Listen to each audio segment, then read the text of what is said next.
What's going on, Solid Steppers? This is Miss Ward coming to you.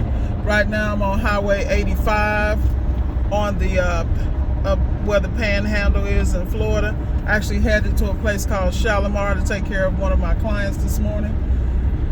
I just want everybody to know to stay focused, stay on your plan, man. I'm here to tell you, stay consistent. This morning I had an outstanding workout. Had one of my coaching students text me some information in reference to a furniture dolly because I'm working on a oven that's very close to the floor, so I just want to make sure there's no damage. So he sent me some links. Shout out to LP. Make sure you guys go out and check out LP page and channel. He's phenomenal. He's a straight shooter. This guy works a full-time job, and I swear he runs a full-time appliance repair business at the same time, which is to be commended. But that's just a testament to the hard-working folks in America. That's what we do. We don't ask for no handouts. We get out here and grind. That's all day, every day. So today I want to talk about a couple of things. I want to talk about organization. It's one of my biggest pet peeves because I am not the most organized person in the world, so I am constantly looking for material and tools to organize my life. I'm currently using the bullet journal along with a standard spiral notebook, making notes and writing things down so that I can see them come to fruition. I think a lot of people don't realize that you need to document your experience, whether it's visual, whether it's through video, but you definitely need to write it down. Every time you write something down, it will come to pass, and it will keep it at the forefront of your mind. You know, we human beings are very not only intelligent, but we're intuitive. And if you just clear out the distractions, because you know in America, this is the home of distractions, boy. I'm telling you, the drama don't stop. It's enough to entertain you till you got one foot in the grave. That's why you have to stay focused and you have to write things down. When you want to run your appliance repair business a certain way, like let me give y'all a prime example. I'm leaving my house, I'm in a little rush, and I'm like, you know how you kind of tempted to leave stuff out of order? Oh, I'll get it when I get back. I won't do that because I believe in atomic habits, the 2-minute rule. If it takes me 2 minutes to do it, I'm going to go ahead and do it. But I also want to make sure I'm leaving a place of order and I'm coming back to a place of order. And you should look at that in your business. Order is the key to life. So whatever you need to get organized, that's what you need to do. You need to sit down and do what's called a brain dump. Everything you got to accomplish, everything you want to do, just dump it on the page. Just write it out. And then on the next page, plan, steps for each item. It doesn't have to be drilled down to the nth degree, but it has to be movement. Because when you start making movement, then you have vision. And people without a vision will perish. You know what they say, if you don't plan to fail. I see it every day in my life. Like, prime example. Woke up this morning, I thought I had X amount of funds in the account because I'm trifling sometimes. And I know I'm supposed to be on the budget, but I saw some shiny object and I got it. Didn't need it. I wanted it because I'm human like everybody else. Now I look at my account, I'm like, oh snap, boom. You know what I mean? Now luckily I have multiple streams of income, but just because you got multiple streams don't mean you need to get lazy and just be splurging. You don't see me out here flashing and flossing. Everything I do goes right back into my business because I already know that if I expect the business to support me, I'm going to have to support it, and it is the priority. And that's what I mean. Like, it's okay to be human, but you should be able to get back up and not miss a beat. And the only reason why you are running into issues has to do with frustration. And frustration comes from ignorance. And it's not ignorant as in stupid. I mean, ignorant as in not knowing and not having the proper tools and skill set. I talk about that all the time with appliances. How many times have you gone out on a repair? You've attempted to do the repair. You knew, man, I got so many stories for y'all this morning. Trust me, I'm full of them this morning, okay? Y'all about to be in for a treat. So anyway, you go out to the repair and you're like sweating bullets. Like, I know this should be working this way. I know this is for the last 100 times I did this repair, this is what it was. So then you're relying on pattern recognition. Then you actually got to pull on your ability to read schematics, understand flow charts or timer charts, things of that nature. At the end of the day, guess why you're frustrated?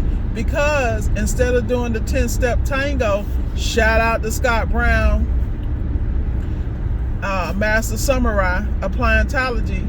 He talks about that at length. Shout out to him and the family. You are going to rely on patterns and guesswork. Like, prime example, I'm going this morning to a Samsung. I really just want to rip it down and take care of the heating element, knowing I got to run through some tests. You feel me? And the smart people test it from the board, like Scott Brown. You know, he shows you on and it's a free video on YouTube, how to open it up, pull the control board out, and then just pull out your meter and check the heating element from there, or actually the heating circuit from there. And he's able to pretty much tell whether it's a blown thermostat or things of that nature, or issue with the heating element alone. But you know, we done been so spoiled, we'll go in and we take it apart, then we check right at the heating element. We check the 3 thermostats on the side. And you know, let me tell you something. Every time I touch a Samsung, if it's anything to do with heat, I'm replacing everything. I'm replacing the damn heating element, all the sensors, and the ones on the blower motor housing, because I'm not coming back. That's how I move. Now, some people, they want to go in and throw that little thermostat on the side and keep it popping, then get mad when they get a call back because the actual heating element seem to be intact. But once the unit heats up, the heating element being so old, it drops, hits the frame, hits the actual housing of the heating element, and then blows the damn thermostat. I done seen that happen. So because I've had this experience, it's pennies on the dollar for me to replace the stuff while I'm in there.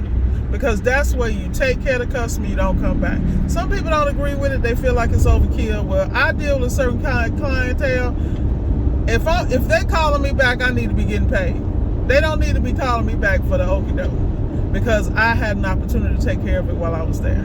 And that's what I'm talking about. We all got stories, man. Like I got another one for y'all this morning. I was sweating. I had a doggone, I thought it was a recall. I just did like rebuild an entire whirlpool.